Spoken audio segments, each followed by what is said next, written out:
Anuane adofo a motie me eye enne enra ye nuanam emma bi di video ebeto abonten se eye Egypt fo ni India fo mko Amnesty ne de omko mbacho mo hwe video ye etwagu yi eye India fo eye 28 ye 29 ye ena omone omo ne esan to aso ne ye Egypt fo 28 29 ye ena mpanfo ne omokasai omko ho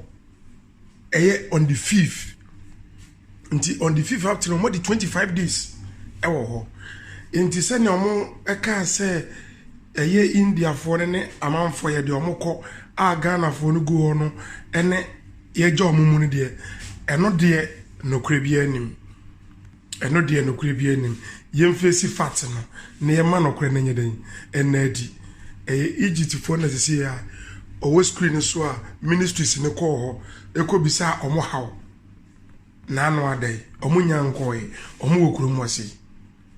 omo nyanko omo okurum Amnesty wo na wode wo ho akọ se ye mfa wo nko okurum enye obi na shewo wo na ado ho koye ena aban ne wo procedure ene niam a onamu omo ye Bangladesh for 28 29 fie na omo complain about aduane Bangladesh for complain about aduane se ne Ghana for ne complain na bi video ya ohun Bangladesh for time omo so ye omo complain 28 29 fie Bangladesh for I think 27 fie ena Bangladesh for ne de ne ye den chance 27 fie ena Bangladesh for de ne ye den bae enti no krepa ewo mu ne se enye Ghana for ana 22 nko ana efesi sa challenge ne ye den ewo kurumu ha enti ure mama explanation na montiasi nuanom no a omoye video no baaye no kakra me pesa me kana omo wo Ghana eti ene se eni kwan se obia akoma etu because of say yale na baaye na Kuwait aban Kuwait government in the ministries ne say obia owo kroima uni nkrata uni visa o visa enye adwuma bia bra na onfa wonko okurum wa bra wontua tekito ye ma wo kantu ntwa tekiti nyahwe ono abe bibibia ayeden ama ono ankasa be bibibia ama enti no ode baba tu dwa no o share date ma omo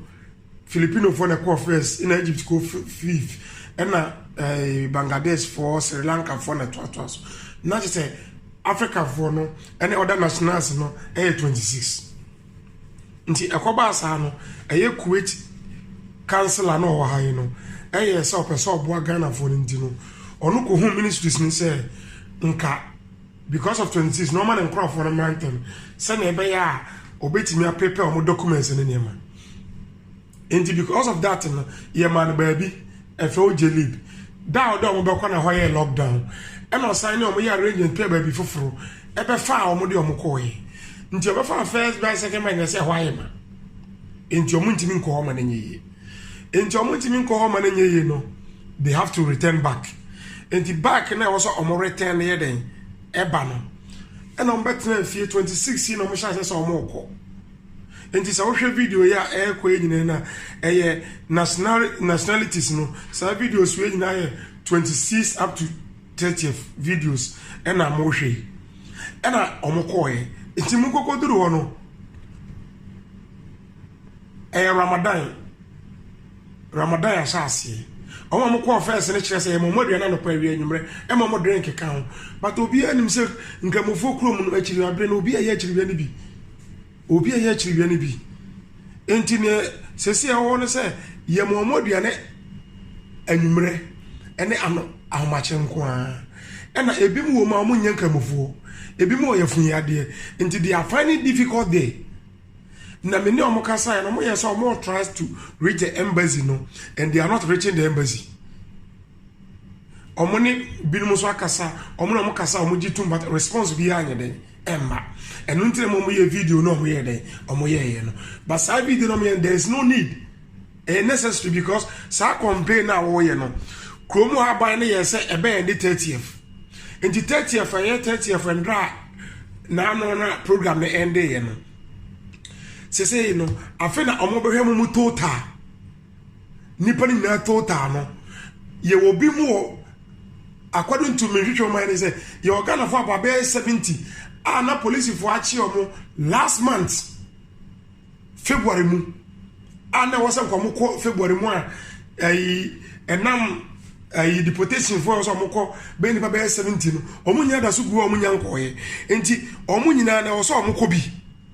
so omo nyina ko bi enti sa nkofo nyina gu omo nya nkoye enti o se omo nya momododo no omde koka omo enti program na yende no afero be compile hu nipa do Ghana for do ne ade but ade ba ko a ye nua no be ye video na no mani anye ho because e wo sanka o cheche ne ma bi mu e ma explanations e wo ne ma bebre hu wantimi ama me am bra madam from no kama one explanation because of say omugu ho say no omu afred drivers amomu de aduana kwa komo omu de aduana kwa the police for na omu anje this embassy nko na betim de aduana ko obetim de aduana kwa say nyuna fa ye break fasting fa no betim de aduana ko kroma so e curfew from 4:30 to 8 a.m. anopa wintimi mpia body curfew ndi without embassy no nobody can rescue his life. So or the aduane kwa akomo obi edun risk his life so the aduane kwa akomo and na menu amana so no ade also mo hunu say sesi amena wo kase no eye 29th na omo record nipa 18,000 eye 30th omo record nipa 23,500 enti accommodation no mo complain no create for no project nipa 15,000 because amnesty omo ye nyina nipa na kwa 9,000 omunya nipa more than 10,000 da njomu project up to 15,000 and nipa na could do 23,000 nti accommodation there will be a problem and challenges our accommodation because she nipa 23,000 Filipino for nko na free Filipino for free muso 5,000 nipa na kan ina gua India for be free how the fifth Egypt for so I think said they are within week you must almost be call one engine say no obia o timi bia nim say before we deport to obi dina kono this a foreign affairs to foreign affairs this ministry is nakasa ehun nipa eba omo nipa do sen for the ministry to receive them e Ghana ho and as I say ya lena ba nti wo se munya abotre kaka because of say you will proceed yes wo so mo fom e wo se say no mo ko Ghana e be quarantine nti wo se nipa do say na eba e wo se Ghana for information about nipa do a eba ni ehun say hotel be dem obeko guest house be dem obeko e de be na mo bedi they have to provide all those things enti na wo se munya abotre twen na mpanyimfo so hwede ne ma yeden egu akwamu because untimi fiti preko pe say yes I'm on the 30th no dura play me fa monko obi ani play be fa obi akọ because me and make say me play ni bi kura twa me take it akọ 3 months ni me nya adwuma me tua dan ka me didi obi oni me bia ni me e ma na mo bebre ni me me boa mo mi sa ma na mo gu no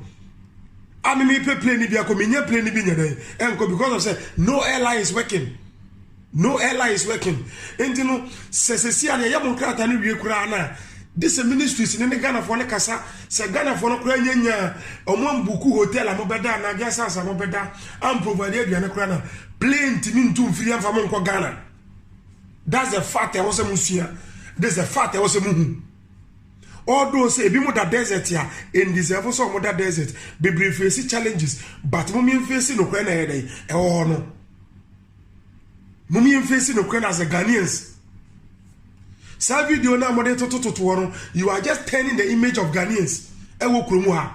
Enye Ghana for all nationalities, Sudan, Ethiopia for whom omo fro ka o mabola ha migina obi me kohwe omo bus makuma more than 6 ne be lodu nipa o area ha me we e de omo ko he.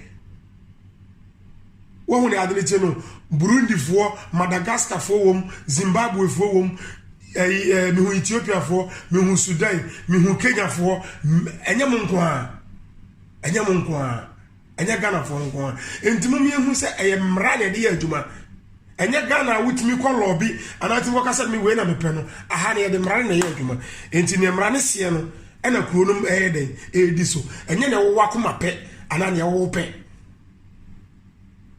say ya kan 30th nti wa be say play do ko na Egypt for no mo call the 5th ah mo da so to ho ne o mo 25 days show mo video na me edikan no show mo video na edikan no mo how many days ni nti anuanom mum ye nyina ye hwe ni nimra no so na mpayimfo no so a wo se mo hwe because ebi mu mo yare o mo yefun ye o mo ya o mo ntimi nya fasting ni bi enti wo se embassy ne nkrofo no so ehwe se o mo betimi provide aduana ye den ama o mo ntimi nya den enya fasting ni bi yesre cancellate ni mpayimfo se o mo ntimi nya fasting ni bi so no without embassy no obi ntimi fa aduane nkonko mo after 5 o'clock nti yesre embassy ni se ono so on hwe se obetimi aboa na obetimi aboa mo so a o mo nya fasting ni bi yese bi mo yare wo ho o mo so ntimi nya almost solve one problem. Any question if answer the answer for free heading. A coffee, or brought one a crass or heading, or coffee, dear Sessom point for some moye, na ye in a day, and to ye. Yes, some of our moye, not just ye intimate to ye. Now a man's video now more sending is too much. Video intimate solve problem, mamma. Video intimate send it to problem, mamma. Nti yesrem se mu me nyina yen baako na ye ne mpayimfo ne omo so mutumi won ewo mu no enkasa na ye ntimu nyeden ento yemi damase mun subscribe mami